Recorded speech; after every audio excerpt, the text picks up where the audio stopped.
আজকে হঠাৎ করে নামাজ পড়ে কেন হসপিটালে চলে গেলাম, এই নিয়ে হবে আজকের ব্লগটি। তাহলে ব্লগটি শুরু করা যাক, আপনারা সবাই উপভোগ করুন। হেই গাইস, আসসালামু আলাইকুম। আমি আরাফাত সোর্স থেকে আরাফাত জিসাম বলছি।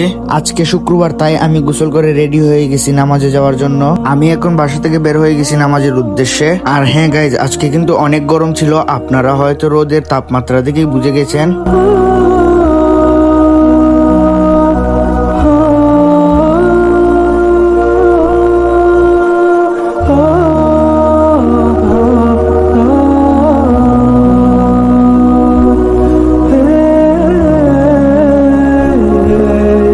আর হ্যাঁ গাইজ, দেখতে দেখতে আমি এখন মসজিদের সামনে চলে এসেছি।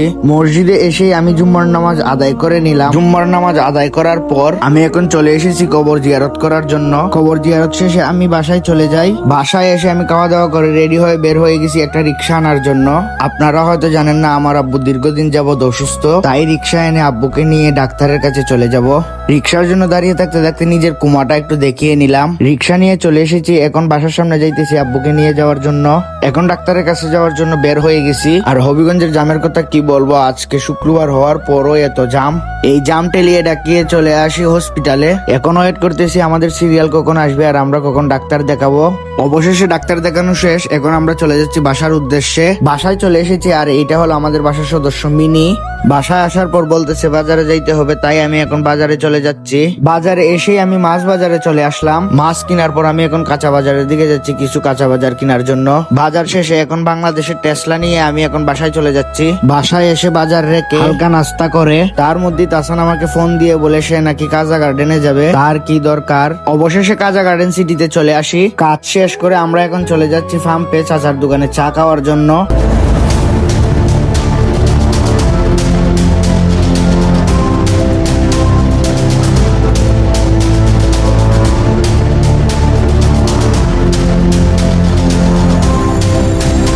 অবশেষে চাচার দোকানে এসে আমরা চা নিয়ে নেই।